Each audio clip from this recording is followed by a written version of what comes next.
Hello everyone, welcome back to my channel.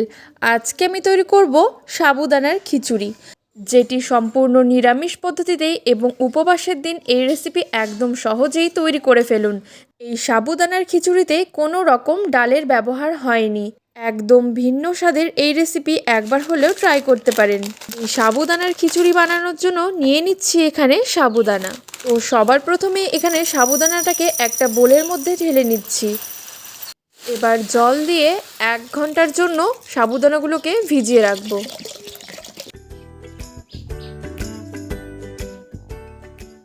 1 ঘন্টা সাবুদানাগুলো ভেজানোর পর দেখতে পাচ্ছেন কত বড় বড় সাবুদানাগুলো ফুলে এসেছে।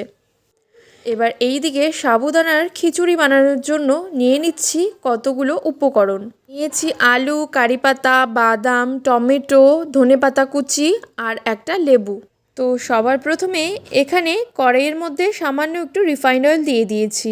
এবার আলুটাকে রিফাইন্ড অয়েলের মধ্যে একটু ভেজে নেব।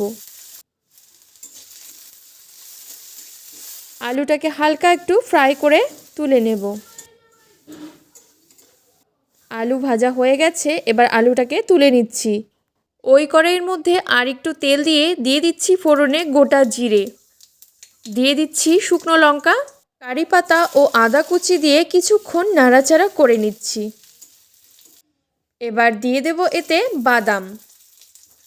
বাদামগুলোকেও একটু হালকা নাড়াচাড়া করে নিয়ে দিয়ে দেব এতে টমেটো কুচি। টমেটো বাদামটাকে ভালো করে একটু নাড়াচাড়া করে নিয়ে এবার দিয়ে দেব জল ছড়ানো সেই সাবুদানাগুলো। সাবুদানাগুলোকে দিয়ে এবার হালকা একটু নাড়াচাড়া করে নিচ্ছি।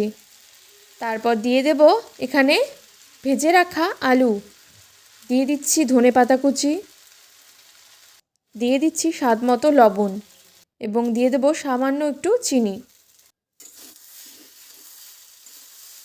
এবার সব কিছুকে ভালো করে নাড়াচাড়া করে নিচ্ছি। একদম লো টু মিডিয়াম ফ্লেমে এই সাবুদানার খিচুড়িটা কিন্তু কড়াইয়ের মধ্যে নাড়তে থাকতে হবে। এই পর্যায়ে এবার দিয়ে দেব লেবুর রস দেওয়ার পর 2 থেকে 3 মিনিট নাড়াচাড়া করে খিচুড়িটাকে নামিয়ে নেব। খুব সহজে তৈরি হয়ে গেল ভিন্ন স্বাদের সাবুদানার খিচুড়ি। আশা করি আমার আজকের এই রেসিপি ভালো লেগেছে। ভালো লেগে থাকলে অবশ্যই লাইক শেয়ার করতে একদমই ভুলবেন না। আর আমার এই ছোট ছোট রেসিপিগুলো যদি ভালো লেগে থাকে তাহলে চ্যানেলটিকে অবশ্যই সাবস্ক্রাইব করে রাখবেন। সবাই ভালো থাকবেন, সুস্থ থাকবেন। খুব তাড়াতাড়ি আসবো আবার অন্য কোনো নতুন রেসিপি নিয়ে।